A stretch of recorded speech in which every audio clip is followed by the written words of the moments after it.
So students, पिछली class में हमने कंज्यूमर प्रोटेक्शन एक्ट में डेफिनेशन डिस्कस किया था कि कंज्यूमर कौन होता है, और ये भी डिस्कस किया था कि कंज्यूमर कौन नहीं होता है। तो कंज्यूमर कौन नहीं होता है ये बहुत इंपॉर्टेंट है जानना।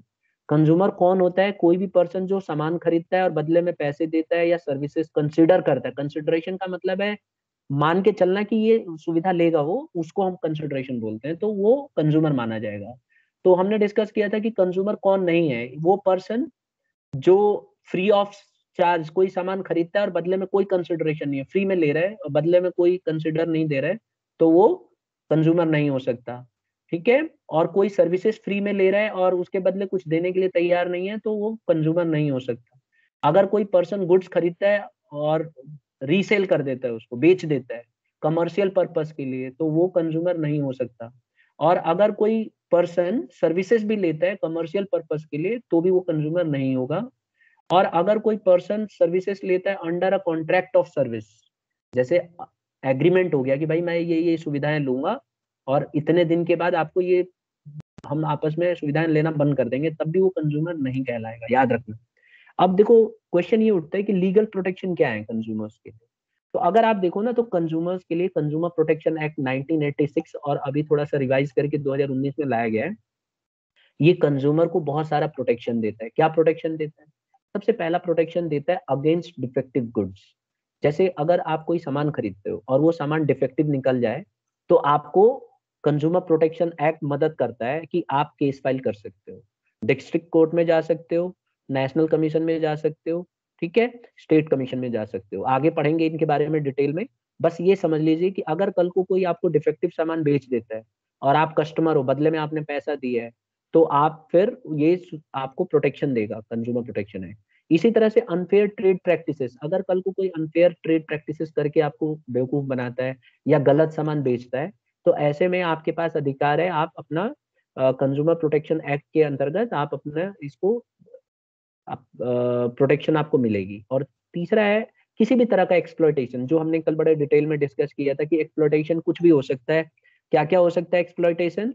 तो एक्सप्लॉयटेशन हो सकता है सर मिसलीडिंग एडवर्टीजमेंट का, एडल्टरेशन का, होर्डिंग का, ब्लैक मार्केटिंग का, और वजन कम, मतलब आप कोई सामान ले रहे हो, किसी ने वजन गलत कर रखा है, सामान में वजन कम करके दे दिया, तो इन सब चीजों से भी आपको एक्सप्लॉयटेशन माना जाता है और इनसे आपको राहत मिलेगी कंज्यूमर प्रोटेक्शन एक्ट की वजह से। तो ये क्या करता है कि it provides the protection of consumer rights and redressal of consumer dispute. जो भी कंज्यूमर, जैसे कंज्यूमर को किसी ने बेवकूफ बनाया, तो वो जब कोर्ट में जाएगा तो उसको रिड्रेसल सिस्टम है उसके लिए। रिड्रेसल का मतलब है आपको राहत दी जाएगी। जैसे मान लो आपको गलत सामान दिया गया, तो आपको नया सामान मिलेगा, और उसके बदले आपको जो भागदौड़ करनी पड़ी है, उसके बदले जो आपकी मेहनत लगी है, वो सब के बदले भी आपको भुगतान किया जाएगा, यानी कि अमाउंट पे किया जाएगा। तो जितने भी डिस्प्यूट्स हैं उन सब के लिए रिड्रेसल है, जिसमें हम आप देखोगे मशीनरी, 3 टायर मशीनरी बनाई गई है। नीचे देखो लिखा हुआ मैंने कि it also provides for the setting up of 3 tyre machinery, district forum, state commission और नेशनल कमीशन। ये 3 मशीनरी, 3 टायर मशीनरी है जिसका आप इस्तेमाल करके अपने जिसने भी आपको डिफेक्टिव गुड्स दिया है या एक्सप्लॉइट किया है उसके खिलाफ केस कर सकते हो। और यहाँ आपको अगर पाया जाता है कि आपको वाकई में एक्सप्लॉइट किया गया है, तो आपको राहत मिलेगी, पैसा मिलेगा। ठीक है? अब सवाल ये आता है कि कंप्लेंट कौन कर सकता है? तो कंप्लेंट देखो ये सभी लोग कर सकते हैं जो आप स्क्रीन पे देख रहे हो। अगर हम देखें तो जो कंज्यूमर एक्ट 1986 है या जो रिवाइज है 2019, इसमें ये सभी लोग कंप्लेंट कर सकते हैं। एक तो कंज्यूमर जिसने सामान खरीदा था वो सीधा सीधा कंप्लेंट कर सकता है। Number 2, any voluntary consumer association. Any voluntary consumer association का मतलब है कि कंज्यूमर की ना बहुत सारी एसोसिएशंस होते हैं जो कंज्यूमर के बिहाफ पे केस लड़ते हैं। तो अगर कोई वॉलंटरी कंज्यूमर एसोसिएशन है जो कंज्यूमर के बिहाफ पे लड़ती है, संस्था है, तो वो आसानी से अपनी मर्जी से कंज्यूमर के बिहाफ पे केस कर सकती है। ठीक है? क्या ऐसा कोई एग्जाम्पल है जो जिसने केस किया अभी हाल फिलहाल में, अभी आपके 3-4 साल 5 साल के अंदर अंदर? आंसर है हाँ, बहुत सारी कंज्यूमर एसोसिएशंस होती हैं। आपको याद है मैगी बंद हुई थी बीच में? Yes sir. Yes sir. Yes ma'am. तो मैगी के अंदर ना बहुत सारे ऐसे तत्व पाए गए जो बच्चे के लिए हानिकारक होते हैं, ठीक है। उसमें देखा गया, एक एसोसिएशन थी कंज्यूमर की, उसमें एक लेडी थी, उसने ये चीज पाया कि उसने देखा कि जो मैगी को बनाने में जो सामान यूज होता है उसमें एक ऐसा चीज था जो बच्चों के दिमाग को, प्रोग्रेसिव दिमाग को रोकता था, ठीक है। तो उसने उसके खिलाफ केस किया, कोर्ट में गई, फिर बाद में उसके ऊपर बकायदा उसको इन्वेस्टिगेट किया गया, उसका सैंपल लिया गया, और बाद में पाया गया कि वो लेडी सही थी, मतलब जो एसोसिएशन के बिहाफ पे लड़ रही थी, जो जो संस्था, वो सही पाई गई। तो क्या हुआ कि जितने भी मैगी के प्रोडक्ट्स थे सबको बंद कर दिया गया, और कोर्ट ने आदेश दिया कि सभी को डिस्ट्रॉय कर दो, ठीक है। और आपको याद होगा कि उस समय मैगी बंद हो गई थी, तो ये जब नई नई कंपटीशन में दूसरी मैगी आ गई, रामदेव बाबा वाली मैगी अभी भी चल रही है, कौन सी बेचते हैं मैगी के लिए, एक है आटा ना। नूडल्स। आटा हाँ, तो आटा नूडल्स। ये इन नूडल्स। सबको बेचारों को कोई पूछता नहीं था। अब ये एकदम इनको रास्ता मिल गया, एकदम सडनली इन्होंने कहा भाई देखो हम ला रहे हैं, हमारे में बच्चों का विकास होगा।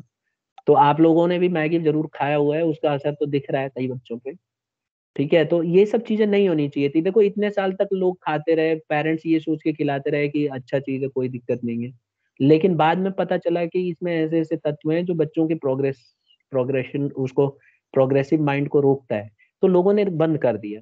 तो इस तरह की बहुत सारी वॉलंटरी एसोसिएशंस हैं जो काम करती हैं कंज्यूमर के बिहाफ पे, कोई कंज्यूमर नहीं लेके गया कंप्लेन। उल्टा ये लोग क्या करते हैं, जो इस तरह की एसोसिएशंस होती है ना, इनके पास बहुत सारा पैसा आता है। एनपीओ, जैसे अभी हमने आज पढ़ा ना अकाउंट्स में, एनपीओ टाइप की एसोसिएशन से, तो इनको फंड मिलता है गवर्नमेंट की तरफ से भी, और लोग भी देते हैं, डोनेशन भी मिलती है। तो ये लोग इसी पे काम करते रहते हैं, अच्छे काम करते हैं कि भाई, जैसे अभी आज की डेट में देखो बच्चे बहुत सारे ये जो है ऑयली चीज खाते हैं, तो इनके ऊपर भी काम चल रहा है कि अगर इनमें इनको लगता है कि ये गलत है तो ये आवाज उठाते हैं, रेज करते हैं अपने वॉइस को, आर्टिकल्स लिखते हैं मैगजीन्स में, न्यूज़पेपर्स में, तो लोग इनको पढ़ते हैं और फिर अवेयर होते हैं, तो ये अवेयरनेस फैलाने का काम करते हैं। तो वॉलंटरी एसोसिएशन भी कंज्यूमर के बिहाफ पे केस फाइल कर सकती है। फिर तीसरा केस आता है सेंट्रल गवर्नमेंट। क्या सेंट्रल गवर्नमेंट भी केस कर सकती है? आंसर है हाँ।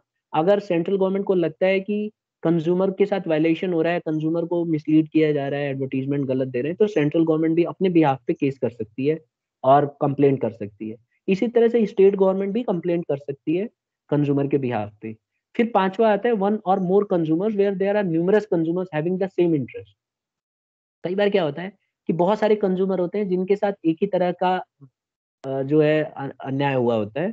तो ऐसे में अगर उनको लगता है कि भाई सब एक जैसे ही हैं, एक ही हैं, सबके साथ कॉमन हुआ है एक्ट, तो ऐसे में कुछ लोग मिलके, ठीक है, वन या कुछ कंज्यूमर मिलके सबके बिहाफ पे केस कर सकते हैं। Am I clear? Yes sir.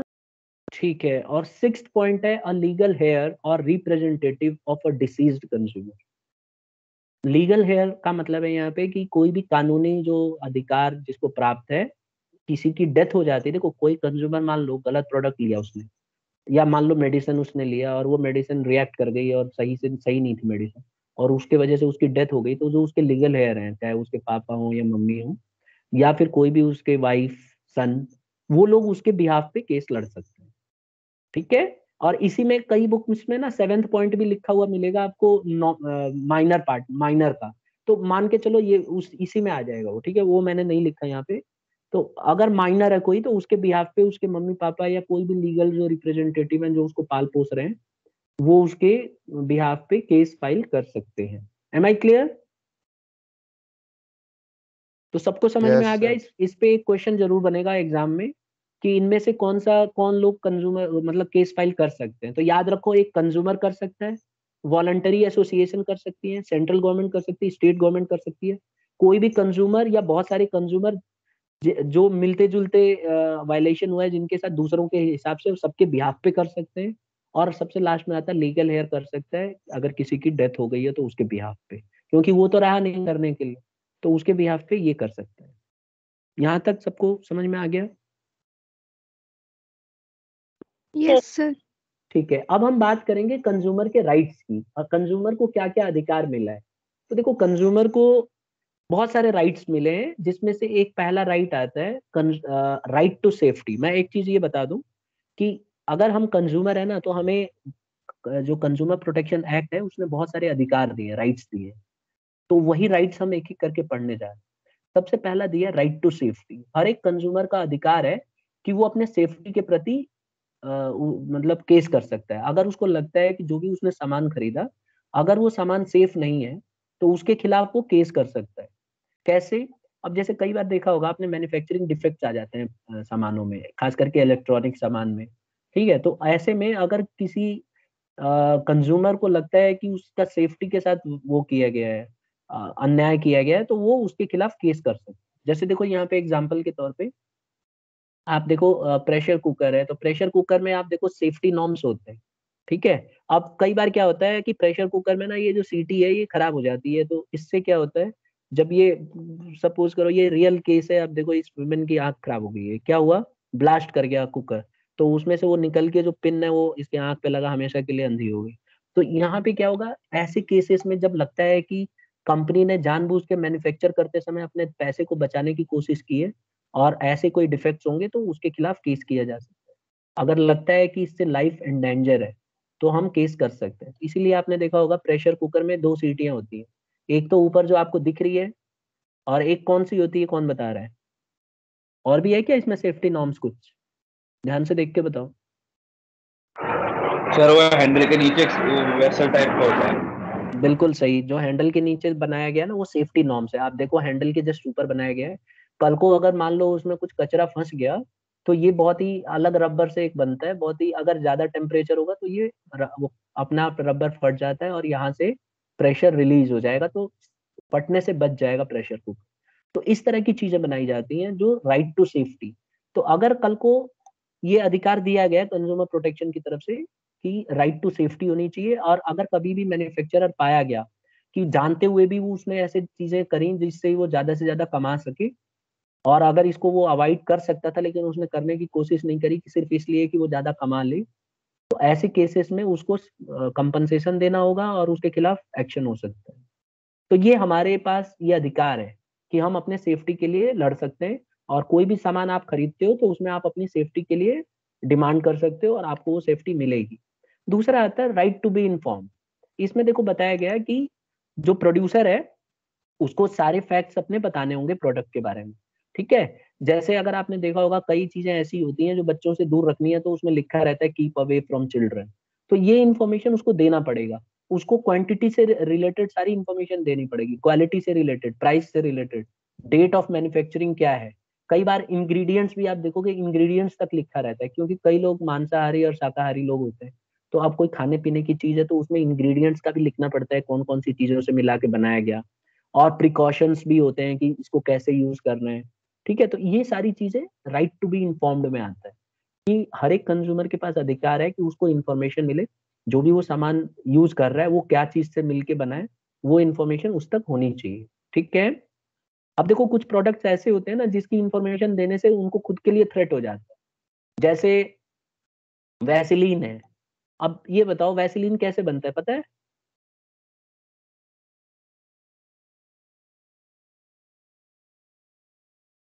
कोई नहीं बोलेगा। सर हाँ जी। वैसलीन बेटा घर पे भी बनाया जा सकता है अगर उसका प्रॉपर इंग्रेडिएंट हम यूज करें। अब बेसिकली वैसलीन में क्या यूज होता है, एक तो मोमबत्ती यूज कर सकते हैं, नारियल तेल यूज कर सकते हैं, और कुछ अमाउंट में उसमें परफ्यूम यूज किया जाता है। तो उसका फॉर्मूला आपको एग्जैक्टली नहीं देगी कंपनी, लेकिन क्या चीज मिला के बनाई है ये जरूर देगी। तो कई लोग इसको मिस यूज करके और मतलब अपना खुद घर पे बना सकते हैं, तो इससे कंपनी की सेल बंद हो जाएगी।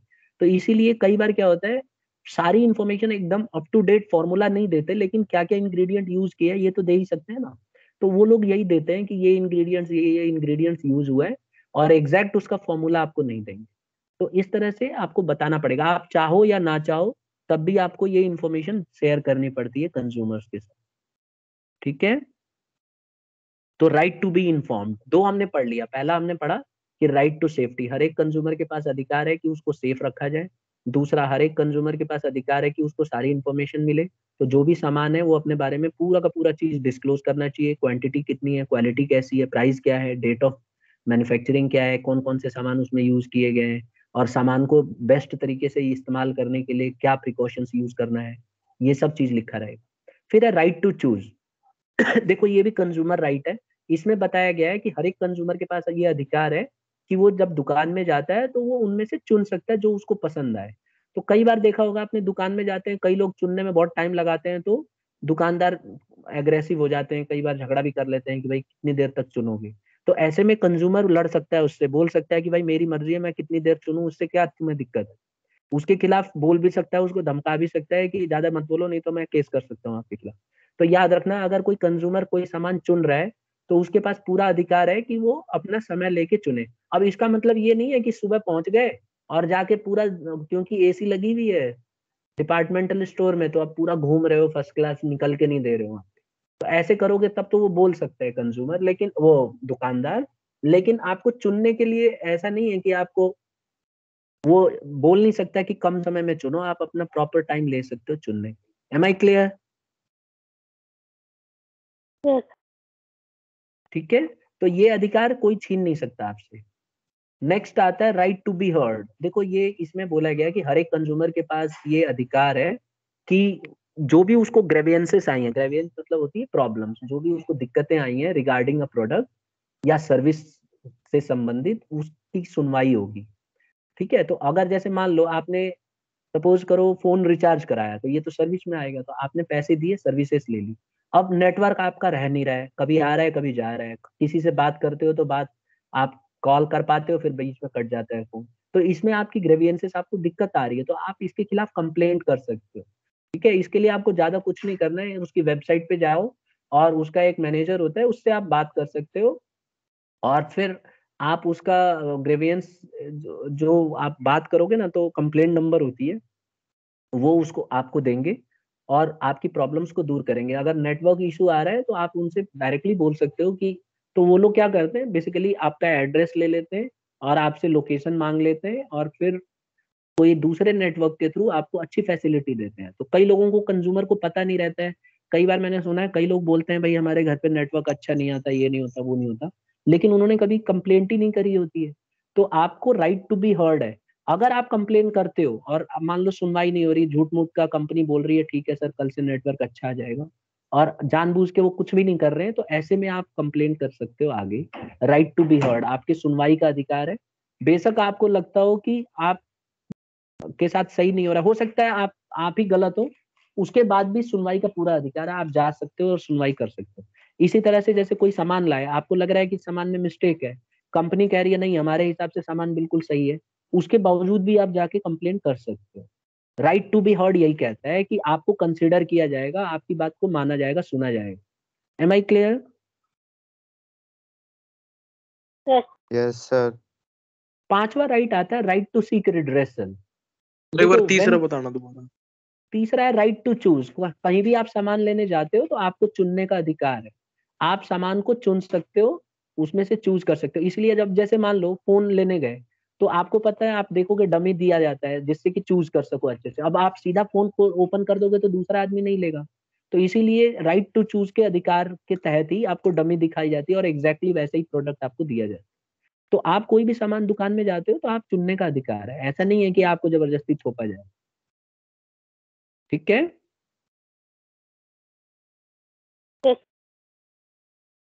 एक आता है right to seek redressal. When the consumers are cheated और exploited they have the right to get compensation. देखो रिड्रेसल में क्या होता है कि जैसे मान लो आपके साथ चीटिंग हुई, तो आपको उसके बदले कंपनसेशन मिलेगा। जब कोर्ट में आप जाओगे और कंज्यूमर कोर्ट में और केस करोगे और मान लो केस जीत गए, तो आपको कंपनसेशन मिलेगा। जैसे एग्जांपल के तौर पे मान लो कोई मशीन लाया, वो मशीन गलत थी, उसके वजह से उसको बहुत नुकसान हो रहा है, भागम भाग हुई, उसने फिर केस किया, फिर अपनी नौकरी छोड़ के उसको केस की सुनवाई के लिए जाना पड़ा 2-3 दिन 4 दिन।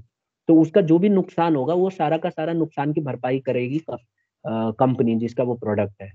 तो उसकी जो सैलरी जो कटी होगी उतने दिन की, उसने जो छुट्टी ली होगी, उसके वजह से जो भी उसको डैमेज हुआ, आने जाने का जो किराया लगा होगा और जो उसको थकावट हुई होगी भाग भाग दौड़ करने की, वो सारा कंपनसेशन मांग सकता है। इसको बोलते हैं right to seek redressal. Compensation मिलने का अधिकार है। ठीक है, बात क्लियर है? Yes, sir. अभी आपने एक बहुत पहले एक केस हुआ था, पेरेंट वो घर में रिश्तेदार आए किसी के, तो उसने क्या किया, एक कोको कोला की बोतल ली, एक थम्स अप लिया, और ऐसे ही उसने बिवरेजेस लिए पार्टी के लिए। मतलब होता है ना जनरली, आते हैं तो लाते हैं लोग, दुकान से ही लाया, अगल आसपास की दुकान से। और जब उसको उसने देखा तो उसमें एक मक्खी मरी हुई थी, शायद मच्छर या मक्खी थी। तो वो बोतल के अंदर ही थी और ऊपर से पैक था पूरा। तो उसने क्या किया, ले जाके दुकान वाले को दिखाया, देखो ऐसे ऐसे है और मेरे को बेइज्जती हुई है सब रिश्तेदारों के सामने, ये क्या दे दिया तुमने। फिर वो आगे कंप्लेंट हुई, और वो कंप्लेंट में जो है, बाद में उसका पूरा का पूरा लेबोरेटरी में उसका चेकअप हुआ, और ये पाया गया कि उस आदमी ने उसमें कोई छेड़छाड़ नहीं की थी। तो वहीं से पैक होके आया था कोल्ड ड्रिंक, और मेरे ख्याल से शायद थम्स अप के साथ था या कोको कोला के साथ था। और फिर उसको पूरा कंपनसेशन देना पड़ा, कई लाख रुपए उसको मिले सिर्फ इस बात के लिए कि उसको बेइज्जती हुई है सबके सामने।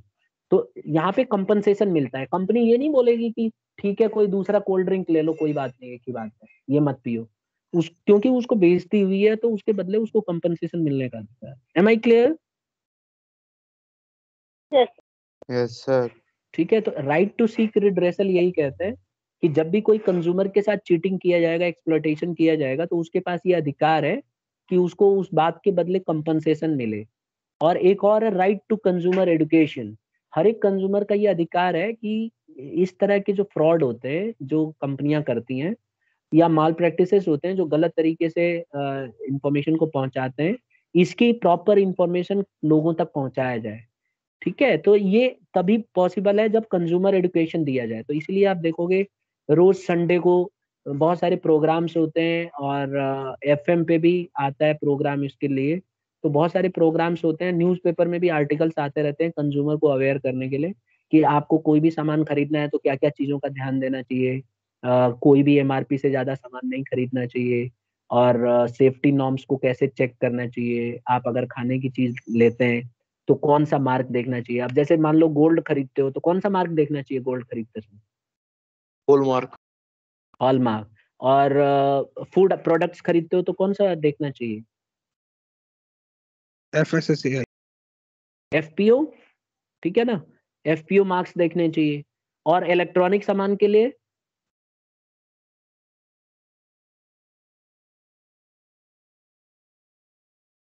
ये तो पता होना चाहिए। जब कोई इलेक्ट्रॉनिक सामान खरीदते हो बिजली वाला, तो कौन सा मार्क देखते हो आप? ISI mark. ठीक है। और कोई भी खेती से संबंधित अगर कोई प्रोडक्ट होगा तो उसमें एग मार्क देखा जाता है। तो ये सारी चीजें देखी जाती हैं। आगे चल के मैं दिखाऊंगा, मैंने ये देखो यहाँ पे रखा हुआ है मैंने, ये देखो यहाँ पे ज्वेलरी के लिए बीआईएस हॉल मार्क है, एग्रीकल्चरल के लिए है। तो ये सारे मार्क होने चाहिए। आगे चल के जब हम पढ़ेंगे तो वहां पे मैं बताऊंगा आपको। ठीक है, तो ये तो था राइट टू सीक रिड्रेसल था, और राइट टू कंज्यूमर एडुकेशन। इसी राइट को फॉलो करते हुए बिजनेस ऑर्गेनाइजेशन, आप देखो हमारे बिजनेस में ये टॉपिक है, इसी को लागू करने के लिए। और आप कहोगे कि सर जिन्होंने कॉमर्स नहीं लिया उनको तो फिर ये राइट से वंचित कर दिया, राइट टू कंज्यूमर एडुकेशन। बिल्कुल नहीं किया। ये टॉपिक एट्थ में भी था, एट्थ या सेवेंथ में आप पहले ही पढ़ चुके हो, Yes. थोड़ा बहुत है, था कि नहीं? हाँ. तो बेसिक नॉलेज यहाँ पे दिया जाता है। बाकी आप न्यूज़पेपर और अवेयर कस्टमर हो तो आपको खुद भी ये सारी चीजें पता होनी चाहिए। तो कंज्यूमर को ये जितने भी हमने आज पढ़ा ना, ये सारे के सारे राइट्स कंज्यूमर को दिए गए हैं, और कंज्यूमर को बहुत प्रॉपर तरीके से इनको इस्तेमाल करना चाहिए। ठीक है। अब जैसे मान लो आप राइट टू सेफ्टी का मैं बता रहा हूँ, पहला वाला पॉइंट राइट टू सेफ्टी। आप सभी घर में मैक्सिमम बच्चे जो है सिलेंडर्स यूज करते हैं। तो सिलेंडर में राइट टू सेफ्टी में आपको सेफ्टी देखना होता है ना, कि उसका जो लोहा है अंदर, क्योंकि गैस होता है, तो वो गैस धीरे धीरे लोहे को कमजोर कर देता है, और एक समय ऐसा आता है कि वो फट सकता है। तो अगर आप देखना चाहते हो कि जो सिलेंडर है आपका वो एक्सपायर हुआ कि नहीं हुआ, मैन्युफैक्चरिंग क्या है, क्योंकि उसके अंदर तो लोग गैस भर भर के बेचते रहते हैं कंपनी वाले, तो आपको कैसे पता चलेगा कि इसकी एक्सपायरी डेट क्या है? देखता हूँ कौन बच्चा कितना अवेयरनेस है बच्चों में। राइट टू सेफ्टी में ही आ रहा है ना कि आप चाहते हो कि आप सेफ अंदर रहो। की साइड लिखा रहता है सर। क्या? जो जो वो हैंडल पे तीन वो नहीं लगे रहते हैं अटैच करने के, उस पे लिखा रहता है अंदर की साइड तो क्या लिखा रहता है? Expiry date. अच्छा, तो कैसे देखेंगे उसमें? सबसे तो देखा, तुम्हें पता है कैसे देखते हैं? मैं एक बार चेक करता हूँ।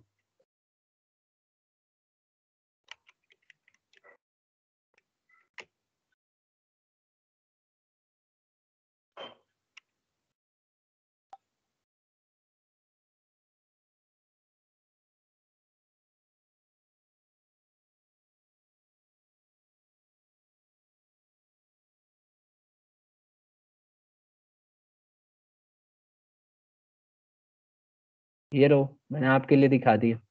चलो इसका बताओ जरा, एलपीजी गैस सिलेंडर, इसका देखना कैसे, कितना, क्या है एक्सपायरी डेट इसकी।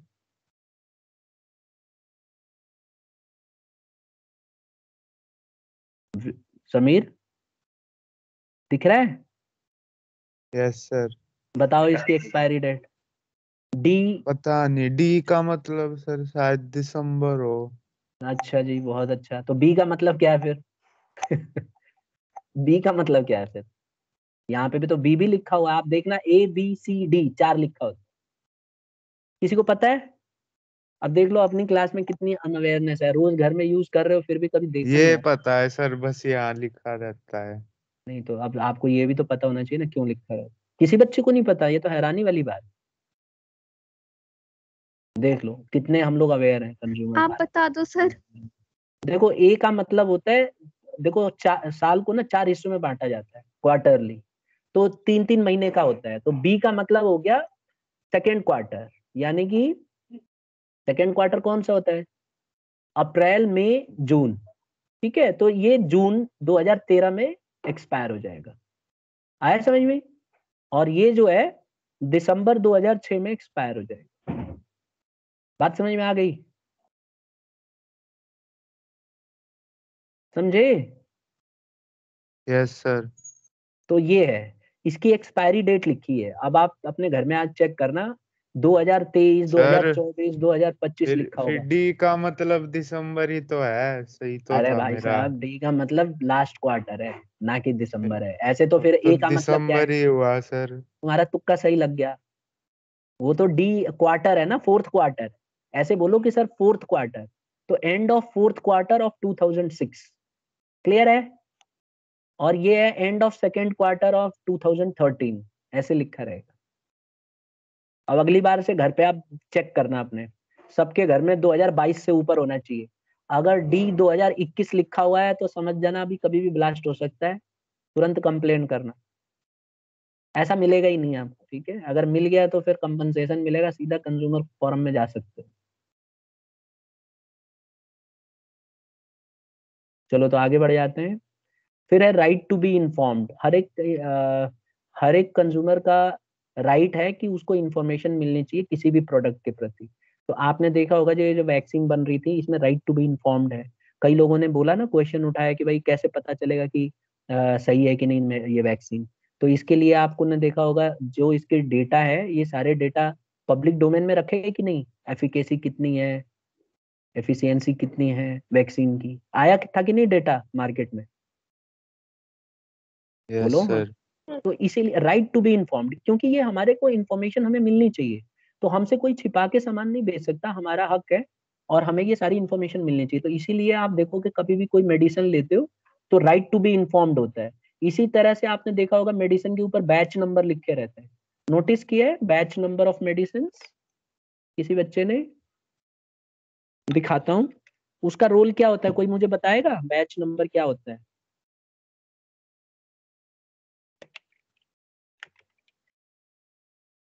बोलो। ये देखो, ये बैच नंबर है बेटा, देखो ये देख रहे हो, बैच नंबर 307002 मिला।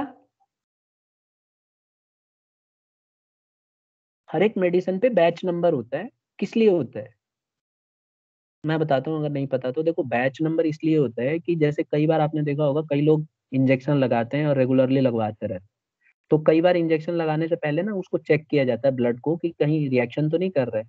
तो इसमें क्या होता है कि बैच नंबर की, अगर जैसे मान लो आपने बैच नंबर, एक ही बैच नंबर की खरीद ली सिरिंज, मतलब इंजेक्शन लगाने के लिए जो उसका लिक्विड होता है, तो उसको अगली बार जब आप जाओगे ना इंजेक्शन लगाने, तो आपका ब्लड टेस्ट नहीं होगा, आपको डायरेक्टली उसको इंजेक्ट किया जा सकता है। तो डॉक्टर्स क्या करते हैं, अगर आप इंजेक्शन लगा रहे हो या कोई मेडिसिन ले रहे हो, तो आप उस बैच नंबर के, उसी बैच से संबंधित जितनी भी वो है आपके पास इंजेक्शन का वो है, वो उसको यूज कर सकते हो और अगली बार से चेक करने की जरूरत नहीं पड़ेगी, क्योंकि वो रिएक्ट नहीं करेगी, उसी फॉर्मूले से बनाई गई। तो ये बैच नंबर भी बड़ा इंपॉर्टेंट होता है। तो यही चीज है, कंज्यूमर को इन्फॉर्मेशन होनी चाहिए ये सब चीज की। ठीक है, उसको बताया जाता है बैच नंबर। नहीं तो बैच नंबर लिखने का लॉजिक क्या है? यही लॉजिक है कि आपको पता रहे कि इसी बैच की दवाई है, तो आप उसको यूज कर सकते हो क्योंकि पहले से टेस्ट हो चुकी है आपके ऊपर वो। अगर वो रिएक्ट नहीं कर रही है तो उस बैच की सारी दवाइयां रिएक्ट नहीं करेंगी, क्योंकि एक ही फॉर्मूले से बनाएगी। Am I clear? Yes, sir. ठीक है, तो आज इतना ही करते हैं, वी आर रनिंग लेट। तो अगली क्लास में हम इसके, आज हमने राइट्स पढ़ लिए पूरे, जितने भी कंज्यूमर के राइट्स होते हैं, 6 के 6 राइट्स। अब ये एग्जाम में आपसे कोई ना कोई राइट्स जरूर पूछा जाएगा, आपको इसको और अच्छे से सॉलिड कर लेना है टॉपिक, ठीक है। और आज मैंने